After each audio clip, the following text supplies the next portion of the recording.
working even when they're tired and want to quit. The second thing that frontline workers need is sustenance. I can remember back when I was very young, and although my great grandmother didn't work the fields, I can recall her and other women taking water and sandwiches out there to those who did work the fields. Frontline workers not only need physical nourishment, but they need a spiritual rag bologna sandwich with some mayonnaise and a cold drink to refresh them, to revive them, and give them the robust vehemency to keep working.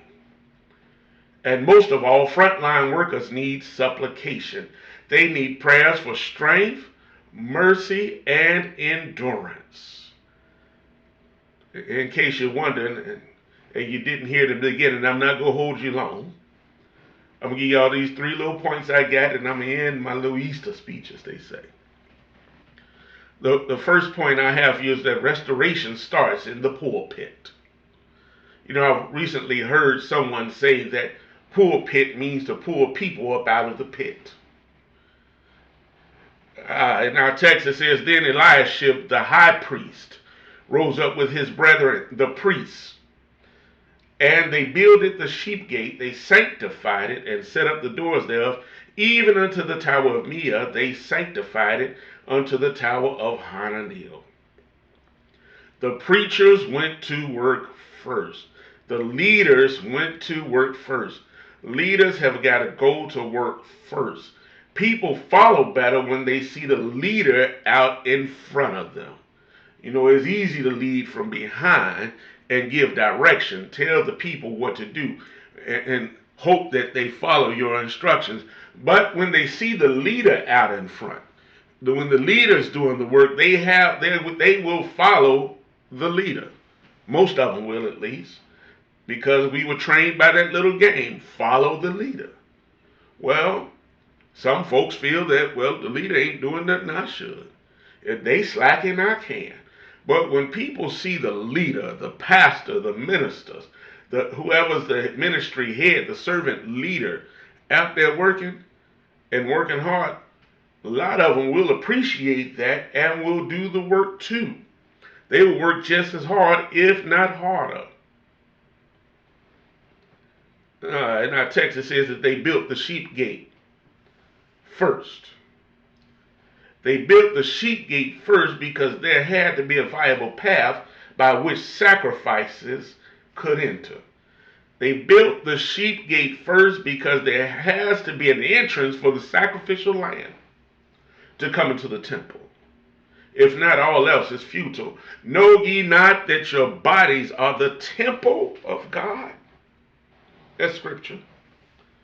So we need to make a way for the lamb to come in before we do anything else. Y'all will get it later. The sheep gate, and let me tell you, the sheep gate is near the pool of Bethesda, that same pool where Jesus performed miracles. It's recorded that he performed miracles twice. You remember the man who lied next to the pool of Bethesda who was lame, and Jesus came along, and the man said, I want to get in the water and be healed, but nobody will help me. And Jesus asked the man, and he said, do you want to be whole? And he said, yes. And Jesus told him, well, take up your bed and walk. And surely the man got up and started walking. That lets us know that sacrifice and healing come right next, one next to the other. The place of sacrifice and the place of healing. Ooh, come on, somebody.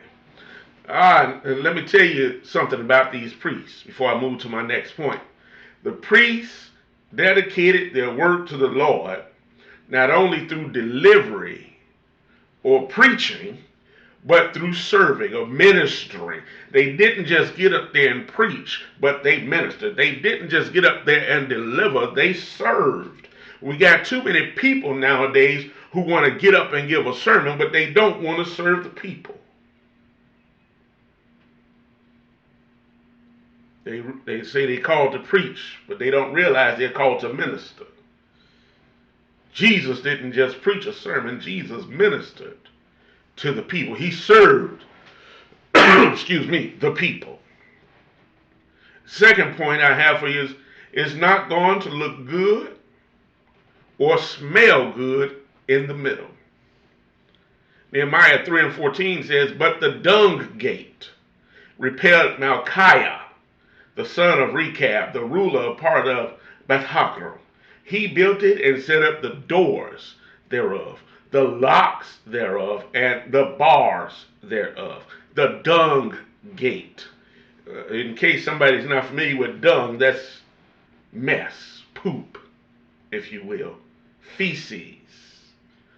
The dung was swept outside and away from the temple. The dung, let me say it again, the dung was swept outside.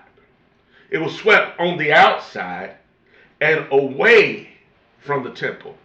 See, I need you to understand that with sheep comes dung, and mess needs to be checked at the door before it gets into the temple and kept outside of the temple, moved away from the temple. See, that's why they had doors, locks, and bars. Doors, locks, and bars. Because they wanted to make sure that the mess didn't defile the temple. Keep your mess out of the house. Ecclesiastes, in the 5th chapter of Ecclesiastes, it says, watch your foot when you come into the house of the Lord. Watch your tongue when you come in. Don't just come in saying anything in the house of the Lord. Come on, somebody. And if the temple, our body is the temple, that lets us know we can't be just doing and saying anything. Yeah, we won't toe the rope. We won't be perfect in this life, but we ought to make a valiant effort to keep the mess away from the temple.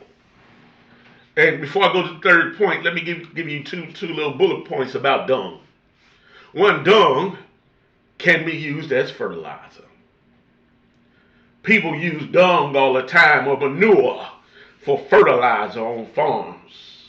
Some even put it in their yards. That's why some of the fertilizer you smell, people putting it in their yard, smells like it smells. Well, dung can be used as fertilizer, which lets me know that when people throw mess at us, when people try to pile mess on us,